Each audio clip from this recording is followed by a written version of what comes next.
ইসলামপুর ব্লকের রামগঞ্জ গরুহাটি মাঠে তৃতীয় দিনের যুবসাথী ক্যাম্পে এদিন উপচে পড়া ভিড় লক্ষ্য করা যায়। সকাল থেকেই হাজার হাজার শিক্ষিত বেকার যুবক যুবতী ফর্ম জমা দিতে লাইনে দাঁড়ান। প্রখর রোদ্দুরের মধ্যেও দীর্ঘক্ষণ অপেক্ষা করতে দেখা যায় আবেদনকারীদের। বিশেষ করে বহু মহিলাকে শিশু কোলে নিয়ে লাইনে দাঁড়িয়ে থাকতে দেখা যায়, যা এদিনের ক্যাম্পের এক মানবিক ও বেদনাদায়ক চিত্র তুলে ধরে। সদ্যজাত সন্তানকে কোলে নিয়ে ঘণ্টার পর ঘণ্টা অপেক্ষা করছেন, এমন দৃশ্য নজর কেড়েছে সকলের। আবেদনকারীদের একাংশ অভিযোগ করেন, ফর্ম ও প্রয়োজনীয় নথি প্রশাসনের আধিকারিকরা গ্রহণ করলেও রেজিস্ট্রেশন নম্বর না পাওয়ায় অনিশ্চয়তা তৈরি হয়েছে। এ বিষয়ে কমলাগাঁও সুজালি অঞ্চলের অঞ্চল সভাপতি আব্দুস সাত্তার জানান, শিশু কোলে থাকা মা ও ডেলিভারি মহিলাদের অগ্রাধিকার দেওয়ার জন্য প্রশাসনের সঙ্গে কথা বলা হয়েছে এবং সেই অনুযায়ী ব্যবস্থা নেওয়া হয়েছে। অন্যদিকে গ্রাম পঞ্চায়েতের প্রধানের ইনচার্জ লতিফুর রহমান নিজে মাঠে উপস্থিত থেকে পরিস্থিতি তদারকি করেন এবং সাধারণ মানুষের পাশে দাঁড়িয়ে সরাসরি সহযোগিতা করেন। তিনি জানান, সাময়িক সার্ভার সমস্যার কারণে কিছুটা জটিলতা তৈরি হলেও তা দ্রুত সমাধান হয়েছে। যারা স্লিপ পেয়েও রেজিস্ট্রেশন নম্বর পাননি, তাদের পরবর্তীতে রেজিস্ট্রেশন সম্পূর্ণ করে দেওয়া হবে। এদিন যুবসাথীর পাশাপাশি কৃষক বন্ধু ও লক্ষ্মীর ভাণ্ডার সহ একাধিক রাজ্য সরকারি প্রকল্পের আবেদন গ্রহণ করা হয়। প্রশাসনের তৎপরতা ও স্থানীয় নেতৃত্বদের সক্রিয় ভূমিকায় ক্যাম্প সুষ্ঠুভাবেই সম্পন্ন হয়েছে বলে দাবি। কাদের ইসলাম কি করতে আসছেন? যুবসাথী ফর্ম জমা ফিল আপ করতে। লেখাপড়া করতে? দেখো বিয়ে কমপ্লিট করিনি এখনো, মানে বিয়ে করতেছি। গ্র্যাজুয়েশন। কোন কোয়ালিফিকেশন আছে কি? মানে তোমার ইঞ্জিনিয়ারিং বা বিটেক এমটেক কিছু আছে? না, এক্সট্রা এমনি কিছু নেই, মানে করতেছি আমি, মানে অন্য কাজ করতেছি। এখন কি করেন? এখন বিলার অফিসে থাকি। এই যে আপনার এখানে বিলার অফিসে কি সরকারি চাকরি? না না, পাবলিক। মোর হিসাবে। হ্যাঁ। এই যুবসাথী প্রকল্প এটা কতটা আপনাদের সুবিধা হবে বা উপকৃত হয়েছে? এটা কি বলবো, এটা বলতে কিছু ধারণা কেন বলো তো। এটা মাসে 1500 করে দিবে। দেখো কতগুলা ভাই বোন আসছে, কত বিয়ে পাস করে গ্রাজুয়েশন, ওই বিয়ে অনার্স করে আছে, কারো কোনো চাকরি নকরি নেই। 1500 টাকা দিয়ে কি হয়ে যাবে একটা সংসার চলবে? 1500 টাকা দিয়ে এত করেছে, পড়ালেখা করেছে, এত বড় একটা ডিগ্রি আছে, এই ডিগ্রিটা কি মূল্য দিচ্ছে? শুধু 1500 টাকা চাকরি চাই। আবেদন রাখেন সরকারের কাছে? সরকারের আবেদন কি কিছু নাই, মানে একটা চাকরির সরবরাহ ব্যবস্থা করে দিলে বেশি ভালো হবে। কাদের ইসলাম। এই যে যুবসাথী প্রকল্পে লাইনে আছি, জমা করবো। যে রেজিস্ট্রেশন নাম্বার নিতে হবে আগে, তারপরে জমা হবে। কোথা থেকে আসছেন? Sujali post office. সুজালি থেকে। লেখাপড়া তো গ্রাজুয়েশন কমপ্লিট। জি। কি মনে হয় আপনাদের চাকরি লাগে নাকি ভাতা লাগে, কি মনে হয়?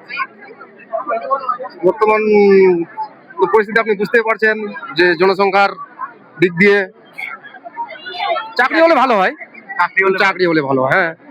এতটা পড়ালেখা করে চাকরি না মেলে এরকম ভাতার জন্য লাইনে দাঁড়িয়ে আছি। এই যুবসাথী প্রকল্প এটা ভালো হয়েছে না খারাপ হয়েছে, কি মনে হয়? সেটা তো আমি একা বলতে পারছি না। ঠিক আছে, ওটা এখন আমি অ্যানসার দিতে পারছি না বর্তমানে। কি নাম আপনার? আমার নাম বচ্চন সিং। ফর্ম জমাইতে বাচ্চা কোলে নিয়ে বাচ্চা নিয়ে ফর্ম জমাইতে। কতটা লেখাপড়া করতে? এই যে আপনার বাচ্চা রয়েছে, বাচ্চা সাথে নিয়ে লাইনে দাঁড়িয়েছেন, এই বিষয়টাকে কিভাবে দেখছেন? ফর্ম জমা করবেন আপনি? মাধ্যমিক পরীক্ষা পাস হয়েছে। যুবসাথী। কি নাম আপনার? কোনো রেজিস্ট্রেশন নাম্বার দেওয়া হয়নি, এখনো কোনো আইডি নাম্বার দেওয়া হয়নি এখানে। তো আমরা সেটা নিয়ে অভিযোগ করতে চাই কি আমাদের কি কাজটা হবে? আমরা যে আমাদের বাড়ি থেকে আসছি এখানে কিছু টাকা পয়সা খরচা করে, তারপরে এরা বলছে কি কাজটা হয়ে যাবে, কিন্তু কাজ তো হবার কোনো সম্ভব নাই। আমি দেখতে পাচ্ছি কি কাজ হবে না মনে হয়। কেন হবে? হবে না বলছি কি, তার জন্য তো এখানে রেজিস্ট্রেশন নাম্বার দেওয়া উচিত। মানে আপনাদের রিসিপ্ট দিয়েছে? হ্যাঁ, রিসিপ্টটা দিয়েছে, শুধু সিগনেচার করেছে। আপনি দেখতে পাচ্ছেন রিসিপ্টটাতে? কোনো ইয়ে দেয়নি? না, কিছু দেয়নি, কোনো রেজিস্ট্রেশন নাম্বার নাই। বললো কি এখন সার্ভার নাই, আর ফোনে কি SMS যাবে, আসবে কি না আসবে সেটা নিয়ে কিছু বলা যাবে না। তো সেটা নিয়ে আমি সেটাই বলতে চাই। তাহলে কি আপনার আতঙ্কিত রয়েছেন যে জমা হওয়া সত্ত্বেও আমাদের হ্যাঁ, অবশ্যই, অবশ্যই। আছে? জমা হচ্ছে ওখানে ওখানে তো জমা নিচ্ছে, কিন্তু আমরা ভরসা পাচ্ছি না কি কাজটা হবে কি হবে না। কেন রেজিস্ট্রেশন নাম্বার নাই, কোনো আইডি নাম্বার নাই, তো কিভাবে আমরা বুঝতে পারবো কি আমাদের কাজটা হবে? এখন ওরা বলছে কি মোবাইল নাম্বার দেওয়া আছে, ইমেল আইডি দেওয়া আছে, কার মোবাইলে মেসেজ আসবে কার মোবাইলে আসবে না, কার ফর্ম গুলা হবে কারটা হবে না। এই যে কাজ ছেড়ে আপনারা আসছেন, হ্যাঁ, আসছি। কাজ না হয় কতটা অসুবিধা হবে? অসুবিধা অনেক অসুবিধা, আমরা বাড়ি থেকে আসছি, সব কাজ ছেড়ে আসছি, সকাল থেকে আসছি, এখানে প্রচুর ভিড়, এত ধূপে আমরা দাঁড়িয়ে আছি আর ফর্ম গুলো ফিল আপ করে এখানে জমা দিচ্ছি, কিন্তু তাও যদি আমাদের কাজ না হয় তাহলে এগুলো ভরে কি লাভ? 1500 টাকার জন্য কি লাভ? দিদি বলছে কি 1500 টাকা দিবে আমাদেরকে, তার জন্য আমরা আসছি এখানে, ফর্ম গুলো ফিল আপ করেছি, কিন্তু এখানে রেজিস্ট্রেশন নাম্বার নাই, কোনো আইডি নাম্বার নাই, আমরা কি করে বুঝতে পারবো কি যে আমাদের কাজটা হবে কি হবে না? কি না আপনার এমডি নূর আলম, লাস্ট কোয়ালিফিকেশন 12 পাস করেছি। এখন কি করেন? এখন আমি বাইরে থাকি, বাইরে থাকি, বিজনেস করি। দেখেন, এখানে শুধু যুব সাথীর নয়, এখানে লক্ষ্মীর ভান্ডার থেকে শুরু করে যা যাবতীয় আমাদের দিদির যা উন্নয়ন সেইগুলা প্রকল্প অনেকগুলা দেওয়া হয়েছে।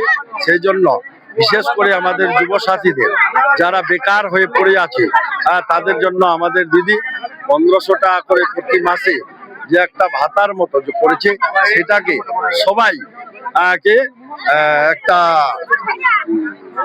যেটাকে বলে ভোগ করার জন্য এসেছে। অনেক প্রচুর ভিড় আছে। আপনি মিডিয়ার মাধ্যমে আমি বলতে চাই যে আমাদের আরেকটা ডেট আছে, আপনারা যারা আমার এই ভিডিও ফুটেজটা বা মিডিয়ার মাধ্যমে যদি কেউ শুনতে পারেন যে আবার আমাদের 20 তারিখে আছে, আজকে যদি কারো ছুটা যায় সেটা আবার আগামী দিন 20 তারিখ কে আসে, সেটাকে ফর্ম ফিল আপ করতে পারবে। অনেক অসুবিধার মধ্যে পড়ছে যারা বাচ্চা কোলে নিয়ে আছে, এমনকি প্রেগনেন্ট যে মহিলা তারাও লাইনে দাঁড়িয়েছে, বিষয়টাকে কিভাবে দেখছেন? দেখেন, অফিসারদের আমি রিকোয়েস্ট করলাম যে তলায় বাচ্চা নিয়ে যারা এসেছে, যারা অসুস্থ, তাদের কাজটা যদি আগে করে দেয় তাহলে সেটা আমাদের যে একটা মানবিক যে আমাদের নিজের একটা ব্যক্তিগত যে মানবিক আছে, তাদেরকে আগে যদি ফ্রি করে দেয় তাহলে অনেক ভালো। এটা মানুষের মানবিকতা হিসাবে আমি বলছি।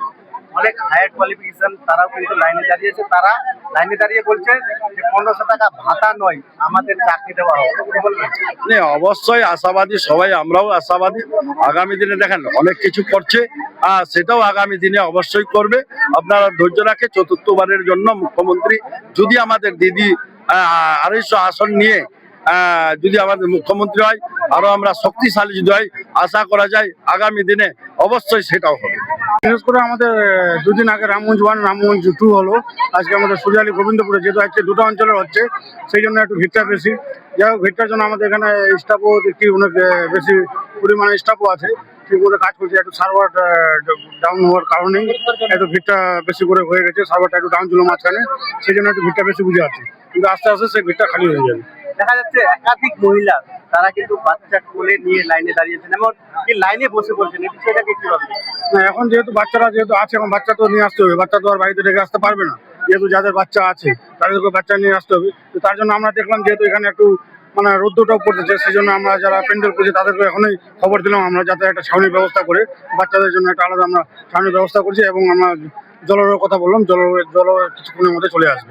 রেলগাড়ি থেকে আসছে এমন কিছু যারা বেকার রয়েছে, নিচে তারা প্রিপারেশন নিচ্ছে, তারা কিন্তু লাইনে দাঁড়িয়েছেন, এই বিষয়টাকে কিভাবে?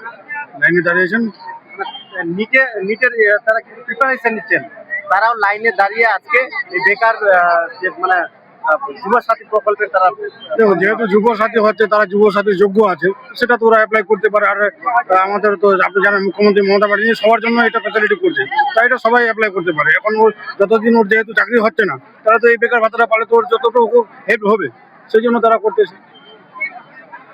সবে প্রথমে ধন্যবাদ জানাচ্ছি আমি আমাদের রাজ্যের মুখ্যমন্ত্রী মমতা ব্যানার্জিকে, যে উনি আজকে বেকার যুবকদের জন্য এবং যুবতী বন্ধুদের জন্য যেভাবে চিন্তা ভাবনা করছে, অনেক অনেক ধন্যবাদ জানাচ্ছি। ওনার চিন্তা ভাবনাকে আমরা গভীরতা, আজকে সাধারণ যুব ভাইরা, বেকার যুব ভাইরা ঘুরে বেড়াচ্ছে, তাদের জন্য যে আজকে এই 1500 টাকা করে একটা মানে যুব সাথী ক্যাম্প হয়েছে, এই জন্য আমি বলবো দিদির যে উন্নয়ন, দিদি সবসময় মানুষের জন্য চিন্তা ভাবনা করে, যুব থেকে বয়স্ক ভাতা থেকে মানে সবার জন্য লক্ষ্মীর ভান্ডার। আজকে দিদি দেখেন যেভাবে সাধারণ মানুষের জন্য চিন্তা ভাবনা করে, এই চিন্তা ভাবনা এমন মুখ্যমন্ত্রী আমরা অনেকদিন আগেও মুখ্যমন্ত্রী ছিল, কিন্তু সাধারণ মানুষের জন্য যে আজকে আমাদের রাজ্যের মাননীয় মুখ্যমন্ত্রী মমতা বন্দ্যোপাধ্যায় চিন্তা ভাবনা করে, কোনো মুখ্যমন্ত্রী এমন চিন্তা ভাবনা সাধারণ মানুষের জন্য করেনি।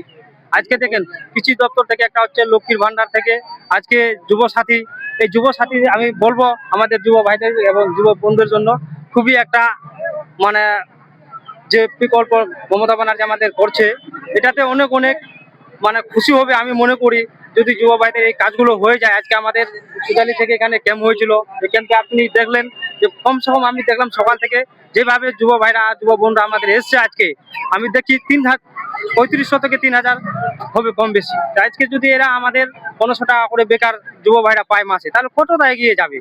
দিদি আমাদের পশ্চিমবাংলাটাকে এগিয়ে নিয়ে যাচ্ছে, এমন কোনো ফ্যামিলি নেই যে দিদির উন্নয়ন পাচ্ছে না। দিদি সবসময় মানুষের জন্য চিন্তা ভাবনা করে, আর আগামী দিনে আমরা চিন্তা ভাবনা করব কাকে সরকার করবে না করবে, এটা যুব ভাইরাই করবে। এখানকার যুবকরা যারা জমা করতে আছে, আবেদন করতে আছে, তারা বলছে যে কোনো রেজিস্ট্রেশন নাম্বার দেওয়া হচ্ছে না, এই বিষয়টা কি? দেখেন আমি যুব ভাইদেরকে বলবো কোনো চিন্তা করার কারণ নেই, যেহেতু ওখানে সার্ভার ডাউন ছিল, আমরা ভিতরে যতগুলো স্টাফ ছিল তাদের সঙ্গে কথা বললাম, যখন সার্ভার ডাউন ছিল এর জন্য রেজিস্টার্ড নম্বর পড়েনি। যখন রেজিস্টার মানে সার্ভারটা ক্লিয়ার হয়ে যাবে, চালু হবে, আমি তাদের মোবাইলে মেসেজ যাবে, রাতে বসে সবার ক্লিয়ার করে দিবে, কোনো অসুবিধা নেই, রেজিস্টার্ড নম্বর মোবাইলে মেসেজ চলে যাবে। অনেকে গর্ভবতী মহিলা রয়েছে বা বাচ্চা কোলে নিয়ে লাইনে দাঁড়িয়েছে, তাদের মুখে শুধু দেখা যাচ্ছে নীরবতার জন্য, কিভাবে দেখছেন বিষয়টা? না আমরা বললাম এখানে কিছু কিছু আমাদের যুব ভাইদেরকে বললাম যারা বাচ্চা ছেলেকে বা যারা প্রেগনেন্ট আছে তাদেরকে যেন আমরা লাইনে আগে করে দিতে পারি, এটা আমরা বললাম। দেখি যতদূর পারি আমরা সহযোগিতা করব। দাদা, আরেক